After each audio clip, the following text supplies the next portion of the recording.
Hi guys! ఈరోజైతే నేను బళ్ళారికి వెళ్తున్నా. ఇక్కడ నుంచి నాకైతే డైరెక్ట్ బస్ దొరకలేదు. అందుకే నేనొచ్చేసి ఎమ్మిగనూరు టు ఆదోనికి వెళ్ళేసి అక్కడి నుంచి డైరెక్ట్ బస్ తీసుకున్నా. బస్ అయితే చాలా రష్ ఉందండి గాయ్స్.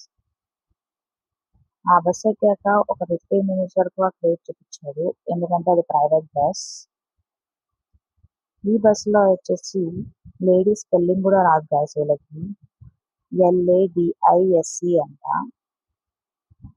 చూడండి గాయ్స్. అయినా మాకెందుకులేండి. ఆల్మోస్ట్ నేనైతే బళ్ళారికి రీచ్ అయిపోయా. నాకెందుకో తెలియని ఒక వైబ్ గాయ్స్. ఎమ్మిగనూరు టు బళ్ళారికి వెళ్ళేటప్పుడు అదొక టైప్ ఆఫ్ ఫీలింగ్ గాయ్స్. మీకు మీ ఫేవరెట్ ప్లేస్‌కి వెళ్ళేటప్పుడు ఇలానే అనిపిస్తుంది అనుకుంటా. మీ ఫేవరెట్ Say ప్లేస్‌ని hi, కామెంట్‌లో hi. మెన్షన్ చేయండి. వీళ్ళొచ్చేసి మా మామ Say పిల్లలు. hi. వీళ్ళ కోసమే వచ్చా బళ్ళారికి. ఎంత త్వరగా 2 డేస్ అయిపోయింది అనిపిస్తుంది. But I enjoyed a lot in 2 days. Okay guys. Bye.